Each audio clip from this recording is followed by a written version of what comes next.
Hello, hi guys! Magandang hapon sa inyong lahat. This is June Rodriguez from Masagari Channel, a faith eater, also mata reader. So ngayong hapon, tingnan natin ang sabihin sa iyo ng ating mga gabay. So this is our special gabay for the month of March 18 hanggang March 25 for the sign of Capricorn. So Capri, welcome to my channel. Ano kayang messages, advices ng spirit guides ang ating masasaga for today's video? Kanino naman kayang energy o kaganapan sa buhay ng mga Capricorn ng ating mga hagilap? So guys, this reading is a general reading naman. Hindi lahat makaka-resonate. Kunin lamang po makaka-relate sa inyo. And comment down below kung kaninong energy ang ating nasagap. And of course, don't forget to like and subscribe my channel and hit the notification bell for more videos update. And of course, maraming salamat po sa mga walang sawang pag-suporta sa aking channel. Lalo-lalo na yung hindi nag-i-skip ng ads, naway pagpalain kayo ng Diyos at may kapal, siksik, liglig, nag-uumapaw na biyayang manubalik sa inyo. So guys, maraming salamat po. Umpisa na natin ang laban for the special gabay for the month of March 18 hanggang March 25 for the sign of Capricorn. Angel Spirit Messages given information. Ano kayo gusto sabihin sa iyo ng ating mga baraha? So there is the Sun card. Wow, a positive energy, you know. There's the Sun that brings you enlightenment, success, and of course a wish fulfillment, a breakthrough, no? So let's see, additional messages. So there's the Three of Wands for waiting for a result or waiting for a ship. So ibig sabihin guys, no, there's a travel at the same time, kumbaga naghahantay ka na lang ng resulta, no? Kumbaga, abot kamay na eh. Nandun ka na sa part na waiting ka na lang. With the Seven of Cups, there's a lot of opportunity coming in for you. Maraming opportunity at maraming papasok na eksena dito, ha? So let's see. And of course, there is the Seven of Wands. Nagre-represent the protections, no? Protectionan mo yung sarili mo and you are being protected. And with the Page of Cups, makinig ka sa intuition mo, pinapatalas ang iyong intuasyon para makita mo ang kahaligahan at mga bagay na dapat mong proteksyonan at pangalagaan at mahalin at tanggapin. With the Five of Wands, so there's a competition, complication, disagreement, okay, and competitors. So let's see what is the Sun card. The Sun card represent the Queen of Cups, healing. So, unti-unti ka na mag-heal sa mga nangyari sa'yo from the past, no? Kumbaga, unti-unti na maliliwanagan, unti-unti ka na matatauhan with the Ace of Cups. So, ibig sabihin, hinihintay mo yung taong darating. There's a trouble, guys, no? Kumbaga, there's a back and forth eksena na maaaring puntahan ka na person mo or either may papasok na bagong pag-ibig. So, let's see what is the Seven of Cups. Seven of Cups represent the King of Swords. Oh, a bigger picture. At sinasabi dito guys na putulin mo yung maling sistema or kumbaga, there's a mental clarity. Kumbaga itong King of Swords, napakatalino at napakawais sa mga bagay o desisyon. Kumbaga maraming opportunity papasok sa'yo. Pero this time kailangan mo maging practical at kailangan maging matalino at wais. The Seven of Wands represent the Knight of Swords. So see, kumbaga you are being protected or either guys may protection ka na, no? Kumbaga may protection ka na laban sa mga negativity, black magic, elements or something with the Knight of Swords. Kumbaga sinasabi na Knight of Swords is anxiety, sleeplessness, depressions, and stress, no? Kumbaga itong bagay na to ay maaring nakarecover ka na. The Page of Cups represent the justice. See, karma is coming your way. So talaga may karma, no? The justice ay justisya, no? Makukuha mo what you deserve. Balance. And because there's the Five of Wands represent that Six of Wands. So there's an information na there's a victory and success. Talaga magtatagumpay ka at the end of the time. So talaga sinasabi dito, sa mga competitor, kalaban mo or something, kumbaga ikaw ang panalo. So even sa mga disagreement or battles, guys. So, kumbaga, ikaw yung mananalo sa mga eksena na yan. So, let's see what is the Queen of Cups and the Sun card. So, there's the Page of Pentacles, investment.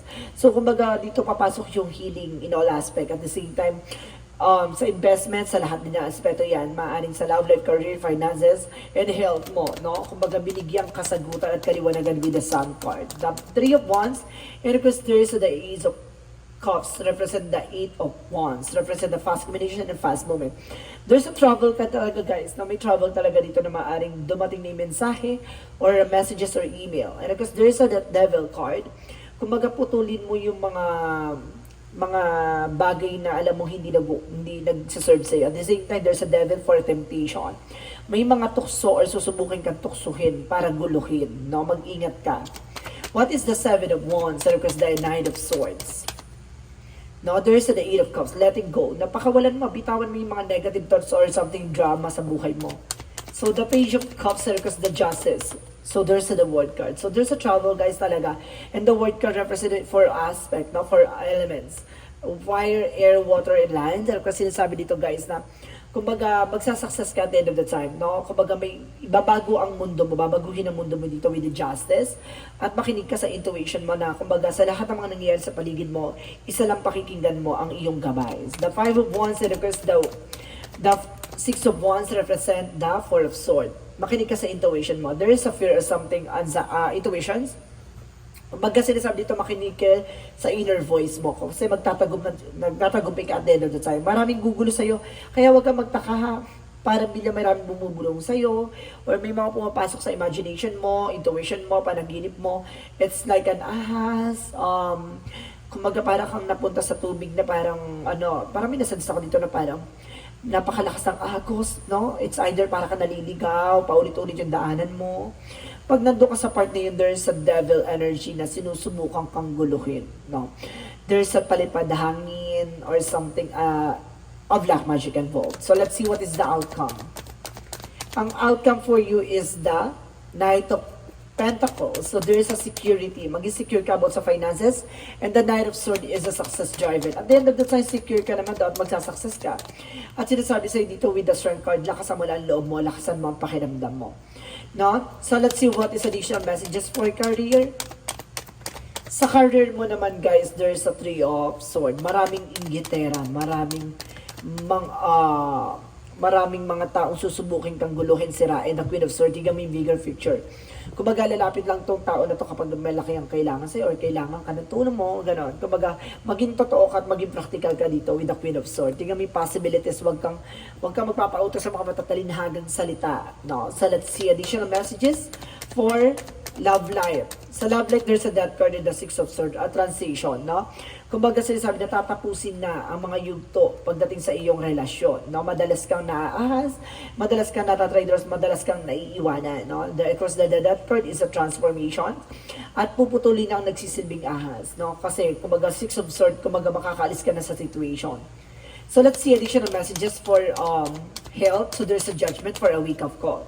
So, there's an inner calling na it's not that normal. No? Yung nararamdaman mo, nararanasan mo sa katawan mo or karamdaman mo, it's not normal. Kumbaga, there's a partnership. Kaakibat ito ang iyong person na maaaring ginagawa yung person mo o ginagawa yung person mo, kasama ka sa ginagawa. The judgment is a inner calling or pay attention. Na kumbaga, kailangan mong gumising or kailangan mong pakinggan or kailangan mong pagmasdan ang nangyayari behind your back. It's not normal. It's a spiritual problem. So let's see what is the magical fairy messages. For magical fairy messages represent walk away. So kailangan mong umalis dyan sa sitwasyon. Marami dyan toxic, marami dyan, may mga makukulam dyan sa lugar nyo. At the same time, there is a practice. So kailangan mo mag-practice, no? Ng iyong skills and abilities. No? Magdasal ka, mag-monitor. And of course, confidence, no? Lakasan mo ang loob mo. So let's see what is the Yin and Yang Oracle card. For Yin and Yang Oracle card represent change, no? May pagbabago magaganap. Baguhin mo na yung eksena mo, maging matapang ka na. Ini-encourage ka na have confidence and there's a trust the timing. So magtiwala ka, kumaga sa oras at panahon, kung para sa'yo, para sa'yo. At the same time, there's a beginning and action. See, kailangan mo mag-take ng action. Kung gusto mo magkaroon ng bagong simula, ini-encourage ka dito na kailangan mo solusyon at tapusin. Ang nagsisilbing balakid. So let's see what is the Archangel Michael messages. For Archangel Michael, messages for you.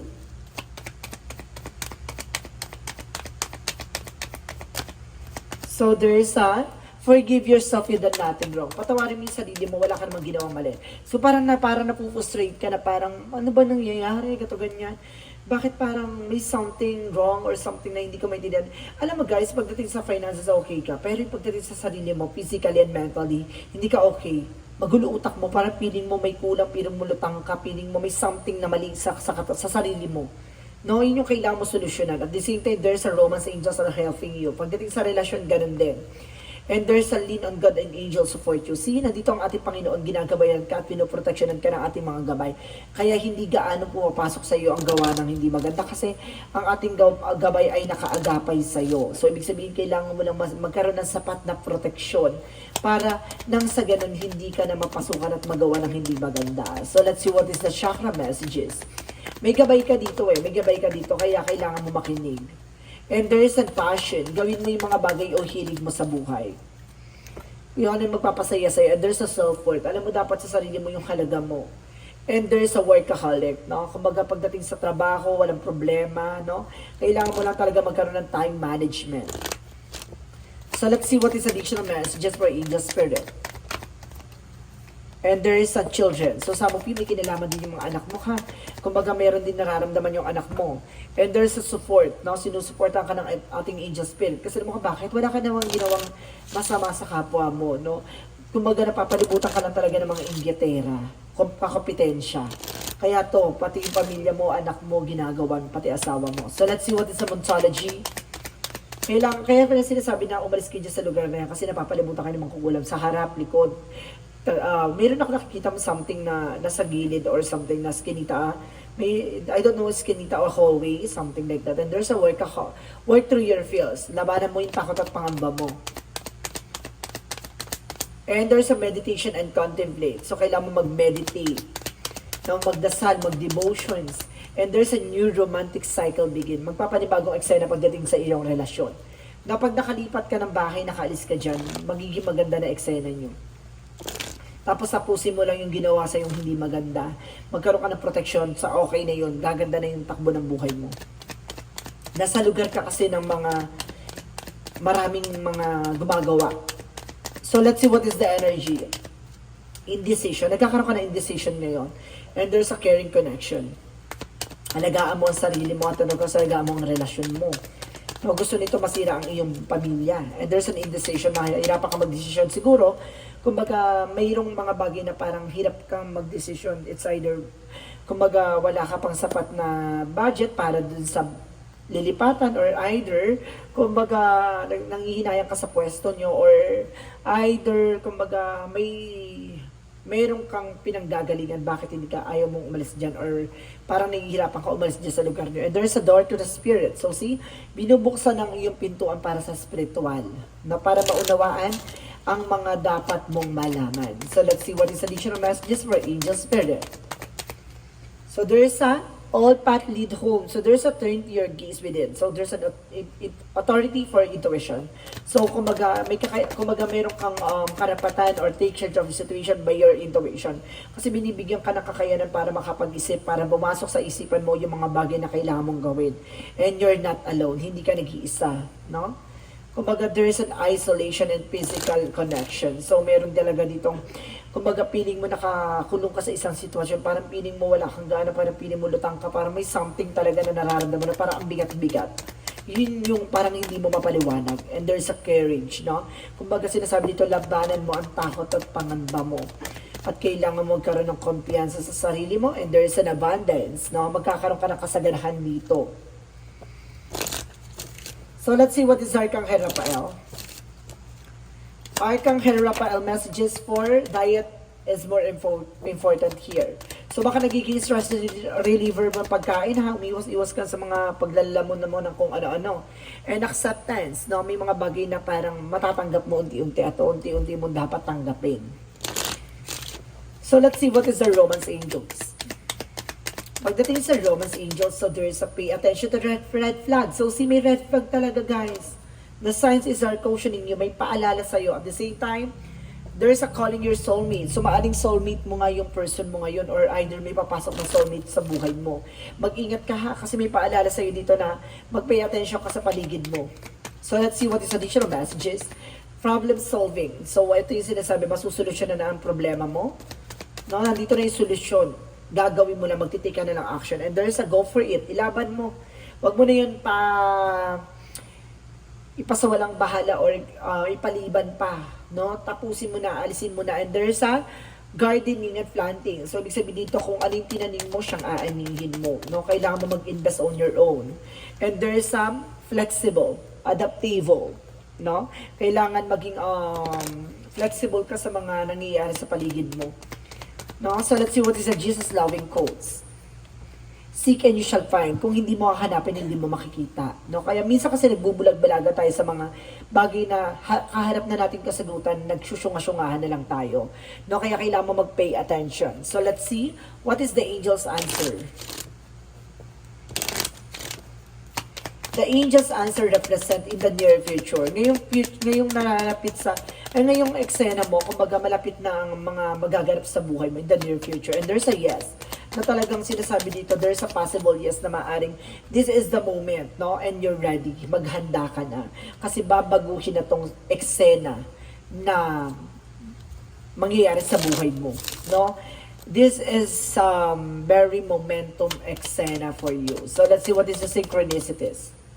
So there's a spring. So see, kumbaga magkakaroon na, mamumulaklak na, yayabong na ang mga dapat na yumabaw. And there's a gentleness. So see, kumbaga sinasabi sa'yo dito na maging mabuti ka sa mga bagay-bagay sa paligid mo. And of course, there's all intuition. See, makinig ka sa intuitions mo, makinig ka sa gut feeling mo. So let's see what is the angel's number. Parang gentleness is parang magpakumbaba, parang gano'n. There's a 444. There's a change, no? Protections. Di ba protection, kailangan mo talaga protection yung sarili mo. And there's a justice. And of course, there's a guidance. And there's a change, no? And truth. Character. Talagang yun talaga yung nangyayari behind the scenes.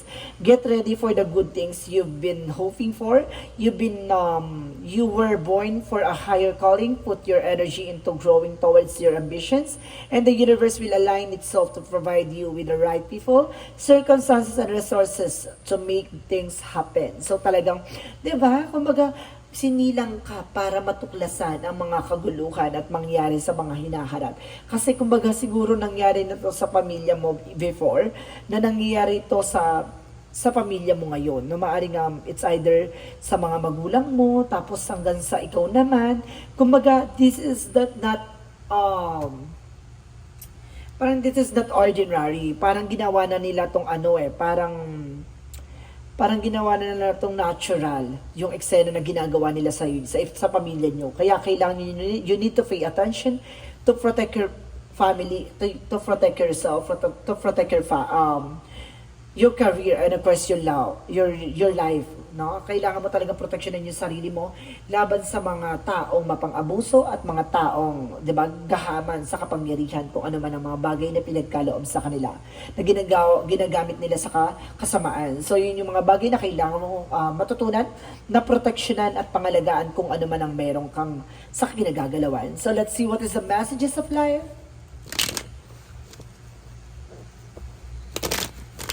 Messages of life represent. Ang daming energy ako nasaga, pero sinasabi dito, isa lang ang sinasabi, awareness, guys. See, isa lang talaga, awareness. And I often make consciousness of my true self. I understand that I am here to grow, to free myself from inner conflict, to discover who really I am. Today, I release my illusion and my limitation of the material world in the order to elevate my being towards the eternal light. I grow stronger and stronger as I explore the wonderful being that I am, no? Kumbaga ngayon, unti-unti mo na natatanggap, natutuklasan yung mga bagay na kailangan mong pag-ingatan at pahalagahan. So guys, this is special gabay for the month of March 18 hanggang March 25 for the sign of Capricorn. So Capricorn, maraming salamat for this wonderful reading. So once again, This reading is a general reading namang hindi lahat makaka-resonate. Kunin lamang po makaka-relate sa inyo and comment down below kung kaninong energy ang ating nasagap. And of course, don't forget to like and subscribe my channel and hit the notification bell for more videos update. And of course, maraming salamat po sa mga walang sawang pagsuporta sa aking channel, lalo-lalo na yung hindi nag-skip ng ads. Naway pagpalain kayo na Diyos at may kapal, siksik-liglig na gumapaw na biyay manang balik sa inyo. And maraming salamat and see you in the next video. Bye-bye and babush!